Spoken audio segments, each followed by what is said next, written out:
കഴിഞ്ഞ ദിവസം ഞാനിവിടെ ഞങ്ങളുടെ മാർക്കറ്റിൽ പോയപ്പം ഇങ്ങനൊരു കാഴ്ച കണ്ട്. ആദ്യമായിട്ടാണ് ഇങ്ങനൊരു കാഴ്ച കാണുന്നത്. ഇത് ദൂരെ നിന്ന് കണ്ടപ്പോൾ അന്വേഷിച്ച് ചെന്നപ്പം പറഞ്ഞു ഇത് തണ്ണിമത്തനാണെന്ന്. ആദ്യം വിചാരിച്ചു ഇത് തണ്ണിമത്തനൊന്നുമല്ല, വേറെന്തോ കഴിക്കുന്ന സാധനം, ചൂട് സമയമായതുകൊണ്ട് എന്തോ ആണെന്നാണ് വിചാരിച്ചത്. പക്ഷേ അടുത്ത് ചെന്നപ്പം അവർ പറഞ്ഞു ഇത് തണ്ണിമത്തനാണ്, അത് ഞങ്ങളുടെ തന്നെ കൃഷിസ്ഥലത്ത് ഞങ്ങൾ കൃഷി ചെയ്തെടുക്കുന്നതാണെന്ന് പറഞ്ഞ്. ഇവിടെ ബംഗാളികൾ, ഒറീസക്കാരൊക്കെയും അവർക്ക് കുറേ സ്ഥലം ഇവിടെ അടുത്തുണ്ട്.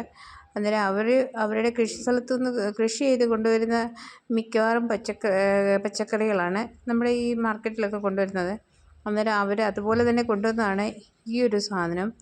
ഏതായാലും വേണ്ടിയില്ല, തണ്ണിമത്തനാന്ന് പറഞ്ഞപ്പം അതുമല്ല, പുതിയതായിട്ട് കണ്ട് പുതിയ കളർ, നല്ല കളർ കാണാനായിട്ട്, മഞ്ഞയും പച്ചയൊക്കെ ആയിട്ട് ചേർന്ന് അത് കണ്ടപ്പോൾ ഏതായാലും ഒരെണ്ണം വാങ്ങിച്ചു. 20 രൂപ മാത്രമേ ഉള്ളൂ ഒരെണ്ണത്തിന്. അത് നല്ല വലിയ സൈസിലെ തണ്ണിമത്തനാണ്. അത് 20 രൂപയ്ക്ക് അവർ തന്ന്. പിന്നെ മാർക്കറ്റിൽ വരുന്നവരുടെ എല്ലാം സംശയമായിരുന്നു ഇതെന്ത് സാധനമാണെന്ന്.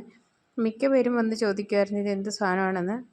അന്നേരം അവർ പറഞ്ഞു ഇതുപോലെ തണ്ണിമത്തന. ഏതായാലും കുഴപ്പമില്ല, ആൾക്കാരൊക്കെ കുറേ അധികം വാങ്ങിച്ചു. കാരണം ഇത് ആദ്യമായിട്ട് കാണുന്നത്, ഇങ്ങനെ തണ്ണിമത്തൻ കണ്ടിട്ടില്ല എന്നാണ് മിക്ക പേരും പറഞ്ഞത്.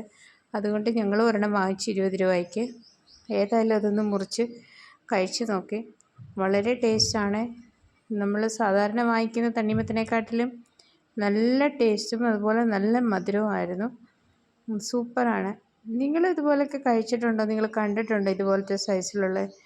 എന്ന് പറഞ്ഞാൽ കളറ്, പുറത്തെ കളറ് ഭയങ്കര ഡിഫറെൻ്റാണ്.